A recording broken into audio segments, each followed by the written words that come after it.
A'udzubillahi minasyaitonirrajim. Bismillahirrahmanirrahim. Murid, santri, dan pemirsa, Assalamualaikum warahmatullahi wabarakatuh, dan sugeng rahayu semua dimanapun berada. Alhamdulillah, setelah melakukan ibadah jamaah syurwat, guru sudah banyak waktu yang luang dan longgar, sehingga guru pun selalu berkewajiban memberikan pemahaman, keterangan, ilmu-ilmu yang belum banyak diketahui oleh manusia. Para murid dan santri, untuk video ini guru memberi judul Jalan Menuju Surga. Namun disarankan untuk para pemirsa, sebelum memahami video ini, pemirsa harus memahami video guru dengan judul Wal Awalu dulu ya. Karena ini terangkai ya. Menceritakan sesuatu itu terangkai ya, agar tidak miss atau tidak terlalu sulit ini dipahami ya. Jadi dipahami dulu video Wal Awalu, baru masuk ke video ini. Satu, karena ini menerangkan tentang surga yang sangat misteri dan sangat misteri, sehingga terjadinya banyak hal persepsi dan konspirasi bagi bangsa manusia. Namun guru berkewajiban memberikan pemahaman, pengertian, dan kabar yang sangat indah dan kabar yang terbaik bagi murid dan santri, dan juga khusus kalian bagi bangsa manusia. Sebelum mengulas tentang surga yang detail, guru menyinggung cara berpikir bangsa manusia agar kalian di alam dunia, terutama orang-orang yang meyakini suatu kitab atau meyakini suatu tulisan orang-orang terdahulu, tidak menjadikan perselisihan sehingga menjadikan saling hujat dan menghujat. Para pemirsa, surga adalah sesuatu hal yang diharapkan sebagai bangsa manusia, terutama manusia yang mengharapkan dari nilai-nilai spiritual atau dari nilai-nilai agama. Agar para pemirsa mendapatkan pemahaman yang tepat, mendapatkan informasi yang valid, guru memulai dulu dari perbandingan apa yang ada di otak manusia, khususnya di negara Kesatuan Republik Indonesia.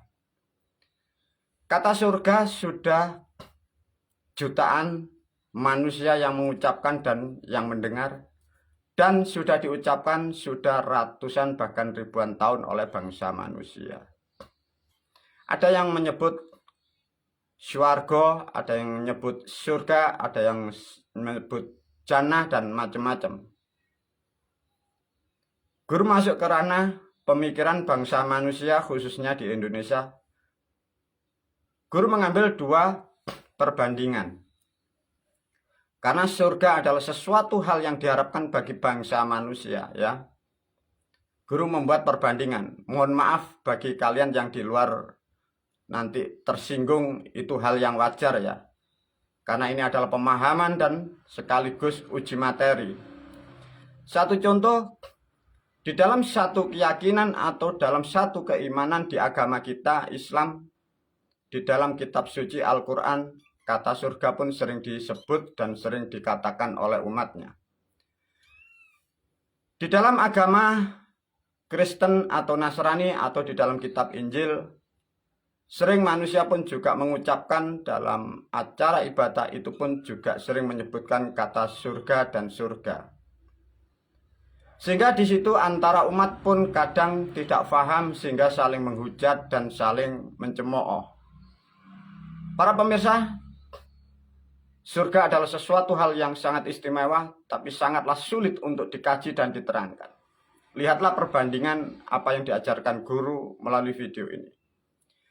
Satu contoh, ada kitab suci yang kita sebut kitab kita Al-Quran, dan ada kitab suci yang diyakini umat juga kitab Injil.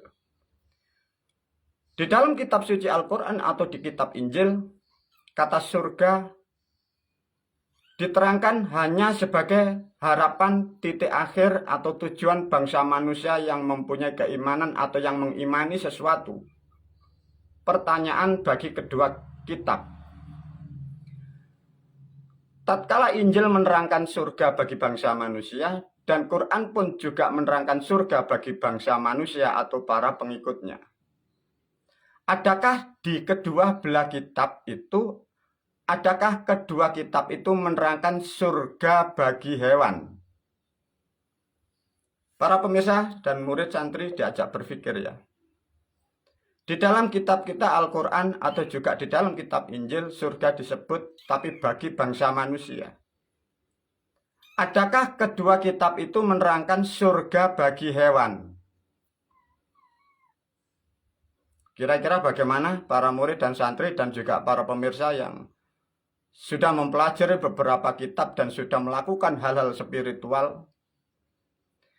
Kalau toh kedua-duanya bila tidak ada yang menerangkan surga bagi hewan, artinya pembuat kitab tidaklah akurat yang membuat itu. Artinya dia tidak paham dengan konsep kehidupan semesta alam ini. Lantas bagaimana guru? Mari kita uji. Karena tentang surga ini pun perdebatan tidak ada hentinya. Maka melalui video ini, manusia kita yang berharap untuk masuk surga, baik yang dari agama kita Islam, baik yang dari Nasrani, karena ini yang saling sering bertikai. Kalau toh memang kitab itu buatan Tuhan di pihak agama masing-masing, dari Tuhan Injil atau Tuhan Quran menerangkan atau tidak surganya hewan. Kalau tidak, artinya yang membuat kitab itu bukanlah dari Tuhan. Sesungguhnya Tuhan semesta pastilah akan mampu menerangkan banyak hal tentang kehidupan, tentang makhluknya, tentang ciptaannya. Nah, sedikitlah informasi untuk berpikir tentang surga. Para pemirsa, para murid dan santri, ini satu ulasan dan untuk kajian. Karena surga adalah tempat bagi orang-orang yang terpilih dan orang-orang yang mampu menyelesaikan kewajiban di dunianya, dituntun dengan hal banyak yang harus dilakukan. Melalui video ini, guru akan memberikan satu gambaran agar guru memberikan kemudahan bagi bangsa manusia, khususnya keluarga, murid, santri, dan kelak bangsa manusia. Semoga banyak yang mampu akan kembali kepada asalnya di titik awal manusia itu dicipta oleh Sang Maha Pencipta. Para murid dan santri diajarkan kembali, diberi saran kembali. Sebelum memahami video ini, fahami video guru dengan judul Wal Awalu. Diulas kembali dari lempiran itu nanti masuk ke hal yang sangat pokok.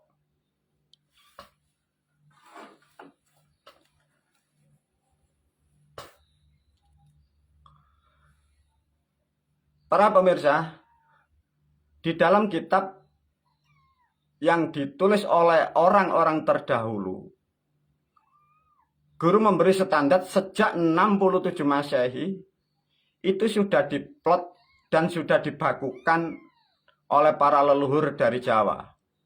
Kembali lagi guru menegaskan bahwa Quran adalah ilmu dari Jawa dan Islam adalah dari Jawa. Karena di situ nanti mengandung nilai-nilai bahasa yang sakral, bahasa-bahasa dari bahasa Jawa. Tatkala ini tidak dipahami, manusia itu tidak akan pernah mampu mengerti apa yang disebut isi Al-Quran itu. Satu contoh dari video yang dengan judul Wal Awalu sudah disinggung oleh guru. Satu contoh diterangkan oleh kitab.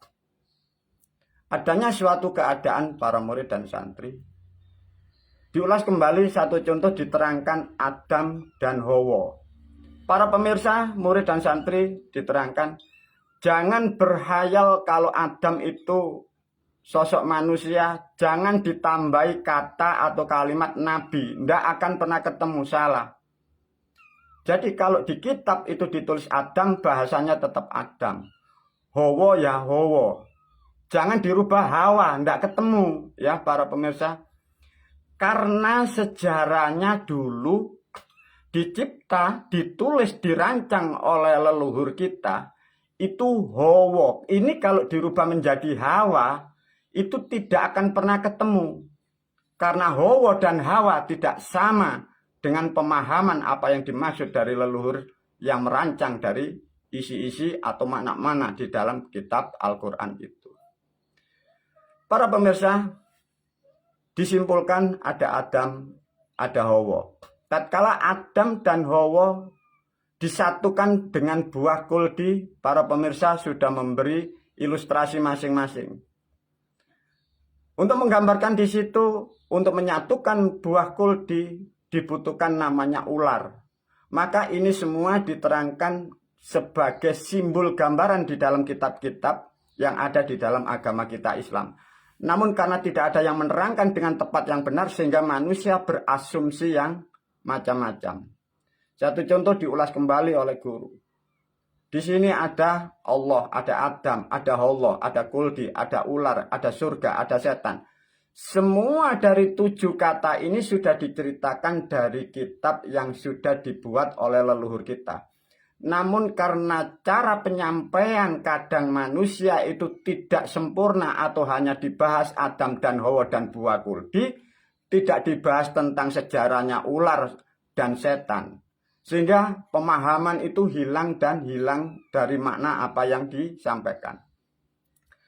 Satu contoh, dari kitab pertama dulu dirancang oleh para leluhur, itu disebut suatu kalimat itu setan. Sekarang dirubah menjadi iblis, tidak akan pernah ketemu para pemirsa. Maka guru melalui video ini menyampaikan, kalau di dalam kitab yang kuno itu setan, jangan dirubah iblis. Kalau surga ya surga, kalau ular ya ular. Nah, jangan dirubah-rubah. Dari video ini kemarin sudah diberi pertanyaan, namun melalui video ini guru mengulas kembali. Coba di sini ada kata Allah, Adam, Hawa, kuldi, ular, surga, setan. Siapakah yang pertama yang ada di dunia ini? Siapakah yang menciptakan di sini? Manusia terjebak oleh satu bahasa, satu kata yang di sini.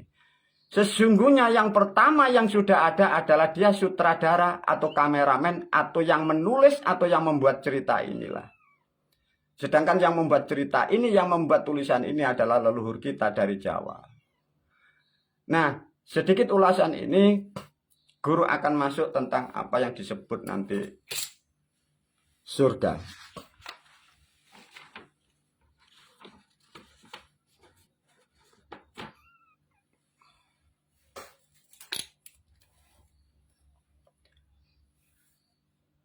Ini para murid dan santri, dari video yang lama sudah diberi gambaran. Semoga dengan video ini sangat mempermudah bagi bangsa manusia, khususnya murid dan santri. Guru pun sangat berharap dan guru pun merancang satu sistem agar generasi ke depan akan mampu masuk ke ranah yang disebut ke asal muasal sana.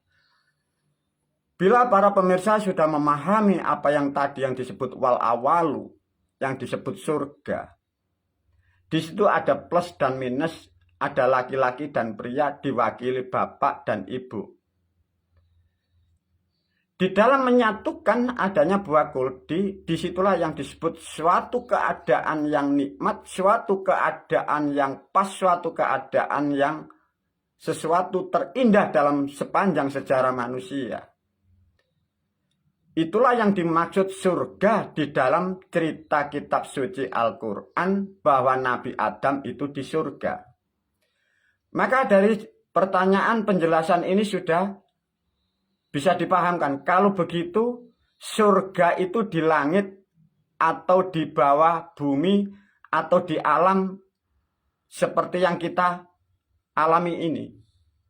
Maka sudah dipastikan bahwa yang dimaksud surga bagi umatnya menurut kitab yang diterangkan surganya Nabi Adam adalah suatu keadaan manusia dalam keadaan bahagia, manusia dalam keadaan kesempurnaan, manusia dalam kedamaian. Itulah yang disebut surga.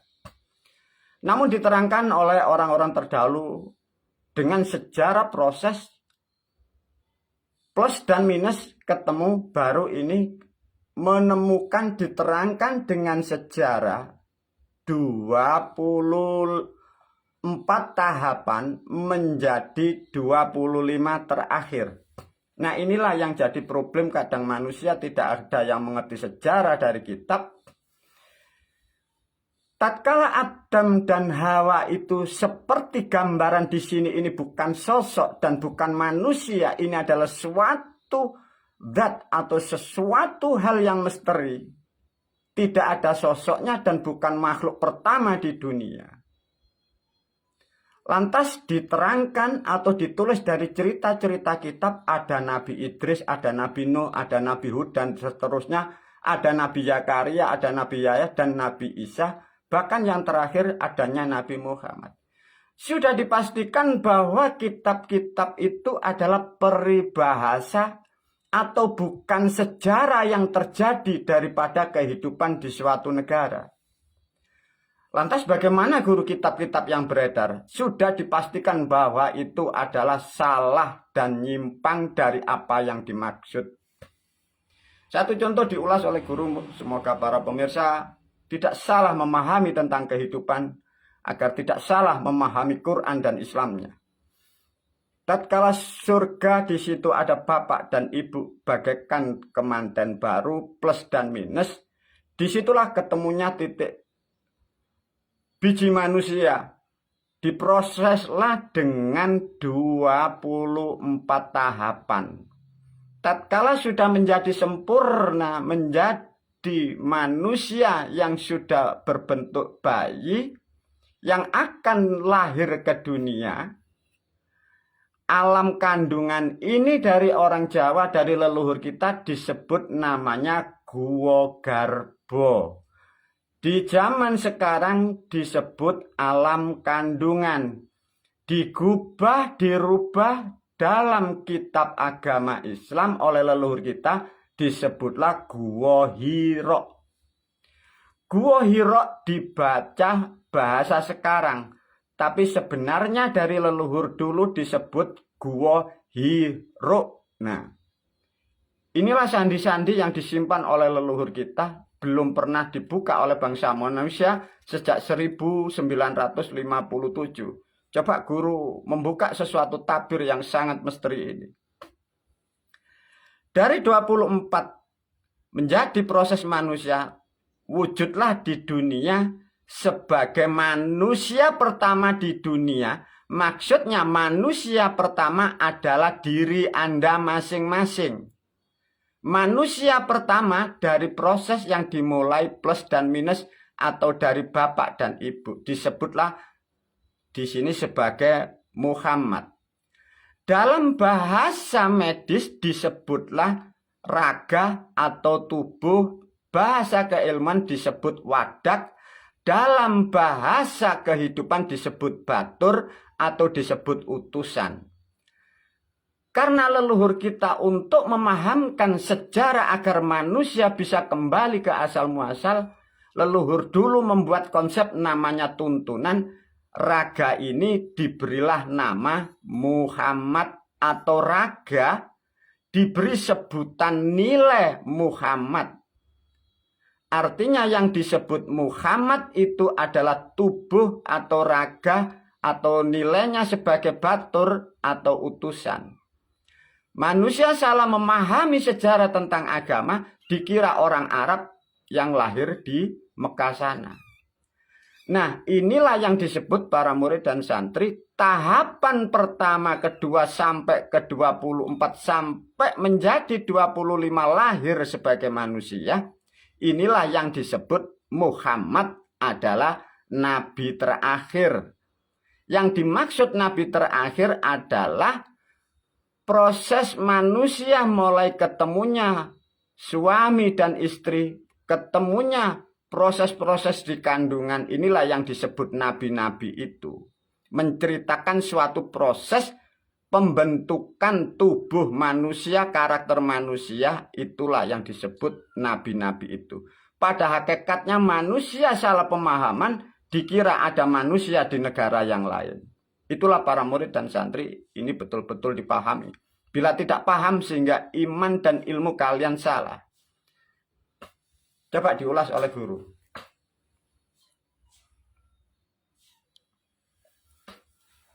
Karena itulah para murid dan santri, yang disebut nabi itu salah pemahaman seluruh dunia. Kitab-kitab yang beredar itu salah.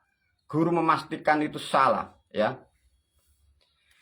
Kalau toh memang nabi itu berurutan, ini otak manusia yang meyakini dari suatu sejarah yang dalam kitab. Nabi Adam turun, Nabi Idris, Nabi Nuh terus turun. Kalau toh sebagai utusan Tuhan itu turun-temurun, itu hanya keluarga.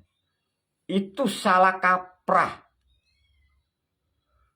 Masa neneknya Nabi, buyutnya Nabi, cucunya Nabi, semua Nabi. Nah ini kan tidak bisa. Inilah bukti bahwa yang disebut 25 Nabi dari kitab itu bukanlah sosok. Itu adalah suatu proses Tuhan Sang Maha Pencipta menjadikan bangsa manusia dengan 25 tahapan sampai menjadi raga manusia. Itulah para murid dan santri agar dipahami, semoga ini sangat bermanfaat. Kembali lagi pada gambar ini, semoga lebih jelas.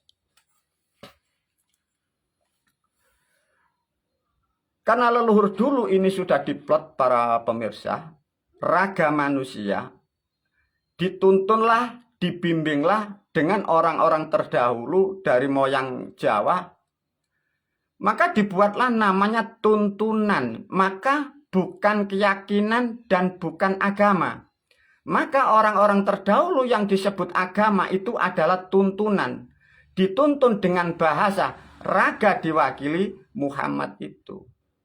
Nah, tatkala manusia sudah memenuhi kewajiban di dunia sesuai apa yang sudah ditetapkan oleh dari perjanjian yang sebelum dilahirkan di dunia, manusia pun akan kembali kepada asalnya, atau setelah masa aktif habis di dunia, manusia akan mengalami titik habis atau yang disebut off. Nah, dari ini nanti diulas oleh guru masuk ke bab kedua.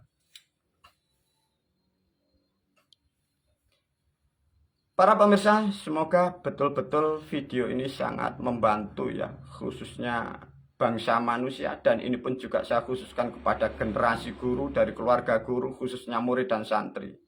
Kembali lagi, tatkala manusia itu pola pikirnya salah, pemahamannya salah, salahlah perilaku manusia. Hati-hati memahami ilmu yang tidak jelas, terutama tentang ilmu jiwa atau ilmu spiritual. Hati-hati dengan pola pikir. Semoga dengan memahami ini, para pemirsa mendapatkan pemahaman yang tepat sehingga Anda bisa mengilustrasikan kelak kita akan kemana. Dilanjut untuk video yang bagian kedua. Assalamualaikum warahmatullahi wabarakatuh.